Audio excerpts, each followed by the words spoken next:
Bonjour, c'est l'Instant T, votre rendez-vous quotidien avec l'actu. Au programme, aujourd'hui, la visite de Jean-Yves Le Drian chez Doux à Châteaulin, de nouveaux locaux pour DCNS à Brest et un petit fourneau très écolo conçu par un Quimpérois. Et puis on vous emmène au cinéma aujourd'hui avec la réalisatrice Anka Damian. Bonjour Anka. Bonjour. Alors votre nouveau film La Montagne Magique sort sur les écrans le 23 décembre. C'est un magnifique travail d'animation dont le narrateur est le chanteur brestois Christophe Miossec. Alors vous présentez La Montagne Magique au studio à Brest ce mardi, c'est pour ça que vous êtes là. Nous, on a déjà vu le film, on l'adore et on en parle tout à l'heure ensemble. Et puis on restera au Cinoche avec le projet original de 5 étudiantes qui veulent lancer le premier drive-in brestois. Vous savez, ces grands cinémas en plein air où l'on regarde les films dans sa voiture comme aux États-Unis dans les années 60. Mégane Lemeur, bonjour. Bonjour. Alors vous êtes l'une des porteuses du projet Movie & Car et vous nous en parlez tout à l'heure, ce sera dans l'instant coup de pouce. Et Julie Sicot, bonjour. Bonjour Pauline. Alors vous venez faire un point politique entre les deux tours des élections régionales. Et d'ailleurs, à ce propos, vous avez suivi ce mardi matin la visite de Jean-Yves Le Drian dans l'entreprise Doux de Châteaulin, une visite mi-ministérielle, mi-électorale dans l'usine volaillère. Reportage donc de Frédéric Lorenzon et Julie Sicot. Bonjour Monsieur le Ministre. Ministre ou candidat, difficile de savoir qui était en campagne au siège de Doux à Châteaulin ce mardi. Jean-Yves Le Drian a visité au pas de charge le site du volailler. 10 minutes, top chrono entre les lignes de poulet. Ambiance plus posée ensuite. Autour de la table, actionnaires, syndicalistes et fournisseurs. Ils soulignent tous l'implication de Jean-Yves Le Drian.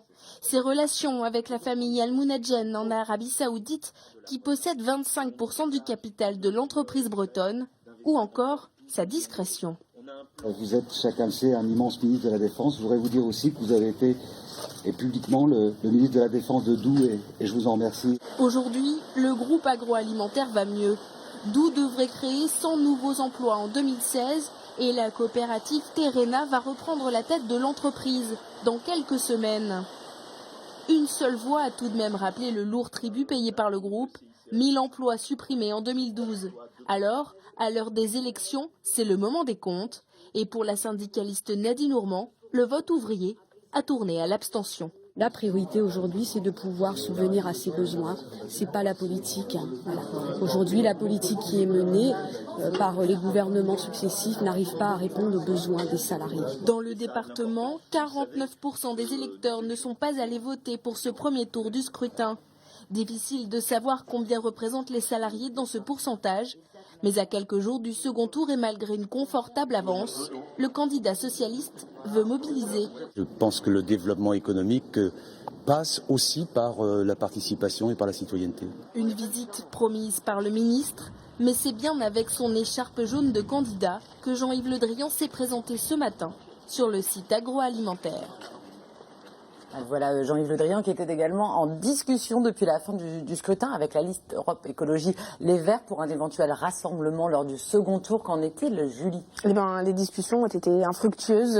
Europe Écologie Les Verts avait 7 élus dans le dernier conseil régional mené par la majorité socialiste. Il n'y en aura plus aucun après les élections régionales. Une première en Bretagne depuis 23 ans selon les écologistes. Alors les discussions entre la liste de Jean-Yves Le Drian et René Louaille n'ont donc rien donné. Dans un communiqué qu'on a reçu juste avant l'enregistrement de cette émission, les écologistes expliquent qu'ils n'ont eu droit qu'à 2 courtes rencontres avec le directeur de cabinet du président du conseil régional. Dans d'autres régions, les écologistes ont réussi à trouver des accords avec les listes socialistes. En Bretagne, Jean-Yves Le Drian se passera donc des Verts, un luxe, une attitude sûrement possible car il bénéficie d'un score très confortable. Europe Écologie Les Verts a obtenu que 6,70% des voix à l'issue de ce premier tour. Jean-Yves Le Drian a lui 34,92% des suffrages. Il est largement en tête. On va écouter René Louaille, la tête de liste d'Europe Écologie Les Verts, suite à cette décision. Nous nous sommes rendus compte que dès hier après-midi, il n'y avait pas une volonté de construire un accord de deuxième tour pour créer une majorité dynamique au conseil régional. C'est une grande déception. Vous parlez de trahison. C'est une trahison. On aurait préféré qu'on nous dise on ne veut pas discuter avec nous. Il y avait déjà des décisions de prise de ne pas échanger avec nous. et de ne pas, tout au moins, de ne pas avoir d'accord avec nous. Et nous aurions préféré avoir et connaître, je veux dire, réellement qu'il y avait que cette volonté et c'était quelque chose de programmé. Donc voilà, c'est le prolongement de la décision de Jean-Yves Le Drian au mois de février qui avait dit il n'y aura pas d'accord avec les écologistes. Voilà, donc mais c'est dommage qu'on n'ait pas eu la franchise de nous le dire. Voilà, une interview réalisée par nos confrères de TVR 35. Et puis Jean-Yves Le Drian a aussi réagi sur le sujet ce matin à Châteaulin. On l'écoute. J'ai fait une liste de rassemblement dès le premier tour. Dès le premier tour, j'avais autour de moi des socialistes, des communistes, des radicaux, des régionalistes, des écologistes, des vrais écologistes. Et puis voilà, manifestement, les Bretonnes et les Bretons ont trouvé que cette force de rassemblement avait un sens. Et on ne peut s'élargir que si on est dans la cohérence et dans la cohésion. Alors les listes définitives pour le second tour doivent être déposées ce mardi soir. Julie, rappelez-nous qui sont les listes présentes pour ce second tour. Eh bien, rappelez-vous, Pauline, avant ce premier tour, il y avait 11 listes. Oui. Eh bien, il n'en reste plus que 3. Le ménage a été fait, si on peut dire, plus facile maintenant pour les électeurs peut-être d'aller voter. Alors Christian Troadec, avec sa liste Oui Bretagne, arrivé en 4e position, n'a pas pu se maintenir. Il n'a pas franchi la barre des 10%. Et comme il l'avait annoncé sur notre plateau au soir du premier tour, dimanche, il n'y aura donc ni fusion ni consigne de vote. La liste de Christian Troadec est donc éliminée pour ce prochain tour. On se rappelle qu'il avait pourtant reçu quelques appels du maire de Vannes, notamment pour rejoindre la liste de Marc Le Fur, mais il n'en a rien fait. Alors Europe Écologie Les Verts, arrivé en 5e position, est donc également hors circuit, on vient d'en parler. Aucune fusion donc pour ce second tour. Il reste dans la course Jean-Yves Le Drian, le candidat socialiste, avec lui Marc Le Fur qui a obtenu 23,46% des suffrages, et le candidat frontiste Gilles Pénel qui a obtenu 18,17% des voix. 3 listes seront donc présentées ce mardi soir en préfecture de région. Une triangulaire où le PS est favorable, une situation qui n'a rien de commun avec le reste de la France. Et on rappelle, Julie, que vous retrouvez toutes ces 3 têtes de liste dans un débat sur TBO en direct ce jeudi à 12h30. Et puis n'oubliez pas d'aller voter dimanche. Une procuration est évidemment possible aussi. DCNS emploie plus de 2800 salariés à Brest. Une partie des ingénieurs qui travaillent sur les énergies marines renouvelables, comme les hydroliennes par exemple, vont emménager début janvier dans un bâtiment flambant neuf au Fruitven. Frédéric Lorenzon a pu découvrir ces nouveaux locaux avant l'arrivée des nouveaux occupants. La première pierre a été posée en juillet 2014. Les premiers salariés DCNS y travailleront dès le 4 janvier 2016. La direction des constructions navales, principal fournisseur de la Marine nationale, emménage à Guipava le long de la voie du tram. Un immeuble de bureaux principalement dédié à l'activité civile de DCNS, les énergies marines renouvelables. En janvier, 410 personnes rejoindront ce bâtiment. Début janvier, ce sont les équipes de la direction énergie et infrastructure marine. Et puis fin du mois de janvier, les équipes comptabilité. Ici, ce sera la vitrine, on pourrait dire, des énergies marines. Et puis, avoir ce bâtiment en dehors de la base navale nous permet de recevoir dans des conditions plus faciles nos clients qui vont être mondiaux, nos fournisseurs qui sont mondiaux. Et donc, en termes de procédure d'accès, c'est quelque chose de plus facile. On n'est pas loin de l'aéroport. Et on est à proximité du polder sur lequel seront réalisées les réalisations des énergies marines comme l'énergie thermique des mers, comme l'éolien flottant. Les 8000 m² de locaux ont été aménagés en concertation avec les ingénieurs et techniciens de l'entreprise. DCNS a fait appel pour l'occasion à un space planner, en français, agenceur de bureaux. Le planner a proposé cet aménagement. Vous voyez ici un aménagement où les gens peuvent mettre en place des plans pour travailler sur des plans de format A0. Il y a des salles de réunion et puis a été créé cet espace-ci qui est un espace ce qu'on appelle informel, c'est-à-dire que deux ou trois personnes qui veulent se regrouper pour travailler sur un sujet particulier sans déranger leurs collègues, mais viennent ici, ils ont un écran, ils peuvent travailler sur l'écran et travailler en commun pour pouvoir traiter un sujet particulier. 410 salariés de DCNS profiteront de ces nouveaux locaux aux normes HQ2, isolation thermique et phonique renforcée. De quoi travailler au calme et au chaud pour développer les énergies de demain. Alors que la conférence sur le climat bat son plein à Paris, certains ont pris de l'avance. Côté écologie, l'association Dimbali à Quimper favorise les échanges avec le Sénégal et développe la fabrication et l'installation d'éco-fourneaux en Casamance. Margot Durand a rencontré le créateur de ce four écolo. À Baïla, au Sénégal, l'arrivée d'un éco-fourneau a ravi la population locale. Ici, près de 80% de l'énergie utilisée provient du bois. Grâce à ce four, plus besoin d'en ramasser quotidiennement. Un bon point pour la transition énergétique. L'idée est simple, c'est plutôt que d'avoir le foyer 3 pierres, donc avec un feu qui disperse toute la chaleur, c'est d'avoir un conduit comme un foyer, comme une cheminée, dans lequel se concentre la chaleur. L'efficacité de ces fours-là, elle est éprouvée, parce qu'on l'a vu sur place. Ça diminue quasiment entre 4 et 5 fois le volume de bois nécessaire pour chauffer la même quantité d'eau. On pèse nettement moins sur la ressource en bois, et puis on produit aussi beaucoup moins de CO2. Daniel Lebigot est professeur de mécanique. Il a dessiné les plans et construit le prototype du four qui fonctionne comme un insert dans les cheminées. Le tuyau qu'on appelle le foyer, donc par lequel on introduit le bois, et puis donc avec une petite grille pour que la cendre tombe en dessous. Donc le bois est introduit par ici, et donc le bois brûle dans le foyer qui est ici, et la chaleur sort par cette partie ici. Donc c'est la cendre. Donc le volume de cendre qu'il y a autour, entre le foyer et la gamelle, là, qui permet de faire donc l'étanchéité et puis surtout donc l'isolation du système. L'objectif de ces éco-fourneaux est double, un bénéfice environnemental mais aussi économique. 4 jeunes Sénégalais sont employés sur place pour produire les fours. Nous, on a été saisis par le nombre de jeunes Sénégalais qui n'ont que comme objectif de quitter le Sénégal pour essayer de trouver du boulot, bien sûr en France ou autre. Et si on veut que les gens restent chez eux au Sénégal, si on souhaite qu'ils restent là-bas, bien évidemment, il faut qu'ils puissent travailler, il faut qu'ils puissent avoir une activité qui leur permette de vivre. Et donc c'est aussi cette idée-là, donc d'avoir sur place du travail, de l'activité économique pour que les jeunes puissent rester sur place. Prochaine étape, fabriquer 100 fourneaux par mois pour faire face aux commandes. Un nouveau voyage au Sénégal est prévu en février 2016 pour l'association Dimbali. Allez, on parle de cinéma et de cinéma vraiment original. C'est tout de suite avec notre invité. Anka Damian, le 23 décembre, sort sur les écrans votre nouveau film. Ça s'appelle La montagne magique. Vous y racontez la vie. Alors, vous me reprenez si je le dis mal, mais d'Adam Jacek Winkler, un réfugié polonais en France ayant combattu en Afghanistan aux côtés du commandant Massoud. Alors, Adam Jacek Winkler, à la fin de l'interview, je le dirai bien, je pense. C'est le père de votre co-scénariste, Anna Winkler. C'est ça ? Oui.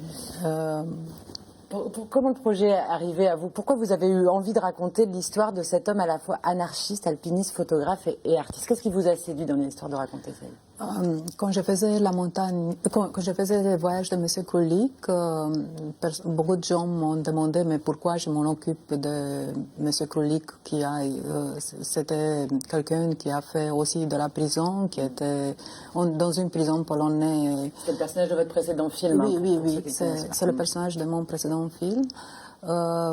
Alors, expliquant que la façon dans laquelle il est mort tient de l'héroïsme, j'ai commencé à envisager une trilogie sur l'héroïsme. Et comme le premier volet, c'est Kulik ne voulait pas être un héros, mais il n'a pas pu vivre sans son vérité. Alors, il a donné sa vie pour son vérité. Alors, c'est un niveau inconscient. J'ai cherché un Don Quichotte, quelqu'un qui veut devenir héros, qui veut changer le monde. Bien sûr, ça tient un peu de l'aventure, de la folie. C'est un Don Quichotte, vrai. Et Adam Jacek Winkler était un personnage qui est romantique, perdu dans le XXe siècle, et il a traversé la deuxième partie du XXe siècle, l'histoire de la... c'est un film historique en même temps. Ça donne une vue de la relation de l'homme avec l'histoire. On va regarder la bande-annonce, Anka. On va regarder tout de suite la bande-annonce. Mon histoire finit là où elle a commencé. Dans la montagne. Ici, on se prend pour Dieu. compte à régler avec ma jeunesse quand j'ai quitté la Pologne en cachette.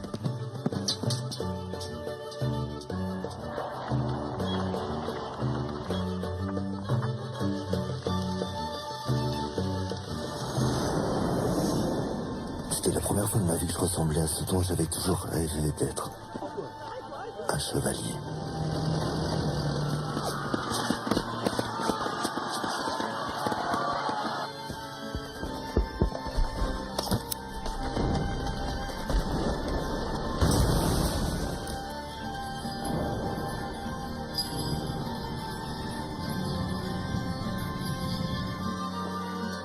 C'est pas que j'avais peur de mourir, non. Mourir au combat, ça vaut le coup.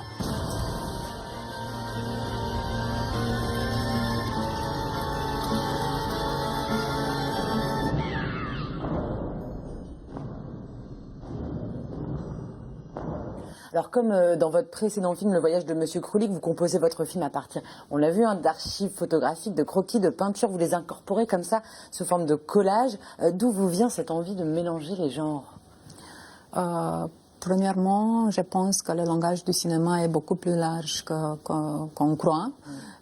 Effectivement, ce mélange d'apporter la peinture, l'animation a aussi diverses techniques et chaque technique et chaque matériau donne une émotion. Et pour moi, parler d'une réalité qui n'existe plus, on parle. Les deux films avec un personnage des gens que j'ai jamais connus qui étaient morts quand j'ai commencé à faire le film. Alors j'avais un bagage des images de la réalité. Et alors pour refaire, c'est la façon dans laquelle je pouvais reconstruire la réalité puisqu'elle soit plus évidente comme je le voyais, était l'animation. Alors c'était vraiment un choix qui est venu très naturellement et bien sûr je peux développer beaucoup plus mais je ne veux pas. C'est vos dessins? Non, je travaille avec une équipe. J'envisage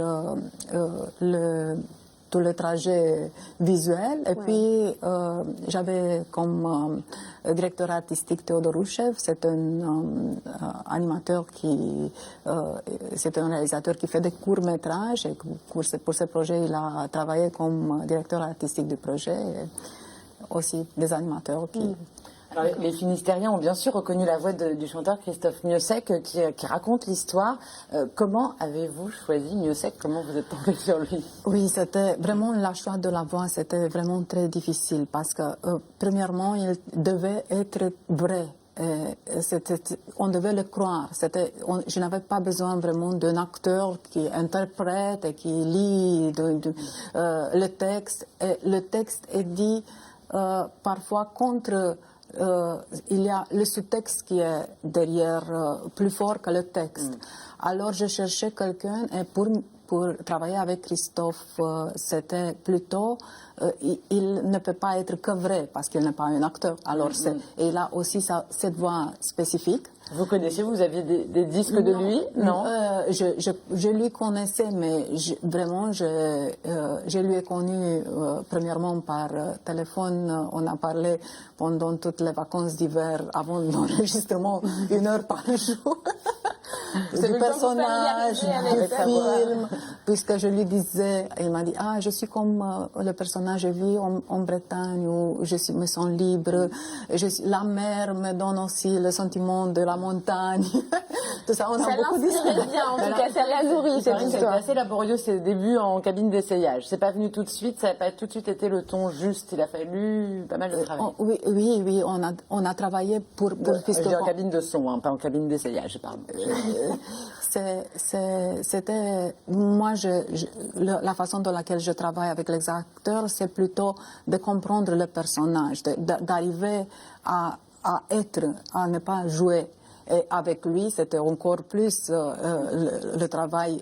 Il ne joue pas. Alors, c'était vraiment 2 semaines qu'on a parlé chaque jour 1 heure au téléphone et puis on a fait l'enregistrement. Et à la fin, la voix vous plaît sur le résultat final? Bien sûr. Ça marche bien. Oui, bien sûr. Dernière question, Olga, vous parlez d'une trilogie, ça veut dire qu'on doit s'attendre encore à un merveilleux film de votre part sur les héros. Ce sera un héros comment cette fois-ci? Une femme cette fois-ci. Quand même, un peu de femme, un peu de femme. Et c'est le dernier stage, c'est le sacrifice. Très bien, on l'attend déjà avec impatience. En attendant, on rappelle que votre film La Montagne Magique sort le 23 décembre au cinéma. Et tout de suite, on passe à l'instant coup de pouce. Et aujourd'hui, c'est Mégane Lemeur qui vient nous parler de Movie & Car, un projet de drive-in à Brest. Mégane, rappelez-nous quand même ce que c'est qu'un drive-in. Alors, un drive-in, c'est un cinéma en extérieur. Et on a déjà vu des cinémas en extérieur sur Brest, mais voilà, ça se passe plutôt l'été et on regarde ça de son siège dans l'herbe, comme on veut. Mais nous, on a choisi de faire un cinéma qu'on regarde depuis sa propre voiture. Alors, vous êtes 5 étudiantes brestoises à développer ce projet, mais l'idée est venue d'où? Vous étiez fan de ciné toutes les 5? Alors en fait, on est en IUT GEA à Brest et dans le cadre de notre deuxième année, on nous propose de faire un projet tutoré. Et du coup, on est un peu libre sur le choix et nous, on a choisi de s'orienter vers la culture. Donc on s'est demandé qu'est-ce qu'on peut faire d'original, d'atypique, qui change un peu sur Brest, qu'on ne voit pas justement. Et on a eu l'idée parce que sur Rennes, ça se fait déjà un drive-in depuis à peu près une dizaine d'années. Et donc on s'est dit pourquoi pas amener ça sur Brest. Et ça fonctionne à Rennes. Et ça fonctionne à Rennes. Voilà, pourquoi pas chez nous? Donc voilà, pourquoi Alors, pas avec nous. la scène de cinéma la plus connue dans un drive-in, c'est quoi, Julie Sico? Un peu de culture. Je crois qu'on avait soufflé grise tout à l'heure, donc je vais dire ça, sinon Grise, j'aurais bien complètement sûr. séché. On regarde un tout petit extrait de Grise alors. Sandy, what's the matter with you? I thought I meant something to you. Sure you? You think I'm gonna stay here with you in this sandwagon? You can take this piece of tin. Sandy, you just can't walk out of a drive-in. Alors là, les acteurs sont dans une décapotable, ils sont aux États-Unis, il fait chaud.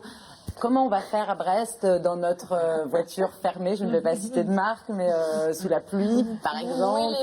Les vieilles voitures américaines et il y a John Travolta, comment ça se passe? Est-ce qu'on a vraiment fait pour avoir le son et bien voir quand on est dans notre voiture pas décapotable? Alors après, pour bien voir, nous, on travaille avec un prestataire de matériel qui est habitué déjà à faire des drive-in. Donc ça, on va voir avec lui au niveau technique comment ça se passe pour bien espacer les voitures, histoire que tout le monde voit bien l'écran. Et au niveau du son, on va travailler avec Radio U, donc la radio étudiante de Brest. Et en fait, on va passer la bande sonore sur leur radio et les gens n'auront plus qu'à se connecter au son. Donc on écoute le son. Voilà, c'est ça. Techniquement, ça paraît assez simple finalement à mettre en place. Bon, on a quand même une équipe qui s'occupe du matériel. La toile est en plein air en tout cas. Oui, on est vraiment c'est ça. en plein air. C'est un écran gonflable, voilà, dehors. Mais pourquoi il n'y en a pas eu avant à Brest finalement, puisque ça paraît assez simple, c'est attractif? C'est une bonne question. Je pense que l'idée n'est pas venue. Après, c'est aussi un travail conséquent. Donc il faut avoir du temps. C'est mobile? Ce ne sera pas forcément toujours au même endroit ou ce sera toujours sur le même lieu? Alors nous, on va faire une édition. Pour l'instant, c'est déjà voir si ça cartonne, fonctionne bien, si on est bon au niveau technique, sécurité, tout ce qu'il faut. Et après, éventuellement, ça pourrait être repris par des étudiants de l'IUT GEA l'année prochaine, on espère en tout cas. Dans l'idéal, vous aimeriez le développer à quel endroit? Alors dans l'idéal, nous, on va faire ça sur le parking de la Porfeld. D'accord, qui présente assez de place, donc ça permettrait d'amener des centaines de voitures? On espère, idéalement. Qu'est-ce que vous programmerez comme genre de film? Alors, on hésite. Pourquoi pas Grise? On verra. Ou La Montagne Magique. On est entre les deux. Non, on hésite entre deux thèmes en ce moment. Plutôt horreur, ça colle bien avec le drive-in, ou plutôt rétro, tout ce qui est Grise, les films de ce genre-là, qui collent aussi bien avec l'esprit drive-in, années 50 et tout ce qui va avec. Combien coûte l'entrée? Alors l'entrée coûtera 5 € pour les étudiants lycéens et 6 € pour les c'est moins cher qu'au cinéma. Voilà, c'est l'idée. On ne veut pas faire ça trop cher non plus. Donc la première projection est prévue en mars. D'ici là, vous faites un appel aux dons. C'est sur la plateforme de financement participatif kengo.bzh. Ce mardi, vous avez atteint 470 € sur les 2000 € dont vous avez besoin. Mais c'est le début, Mégane, ne vous inquiétez pas. Il reste 53 jours pour contribuer. À quoi va servir concrètement l'argent récolté? Alors on ne va pas se financer entièrement avec ce qu'on va récolter, mais ça va nous servir par exemple à payer la location du matériel. Voilà. Très bien, mais écoutez, on invite les téléspectateurs à participer parce qu'on a très envie de voir ce projet. Peut-être que je viendrai, je sais pas.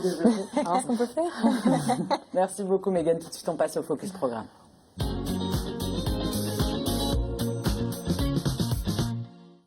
Ce mercredi sur TBO, vous avez rendez-vous avec votre magazine Chemin de Traverse et ce mois-ci, l'émission est dédiée à la finale des Tréteaux chantants. Petit extrait.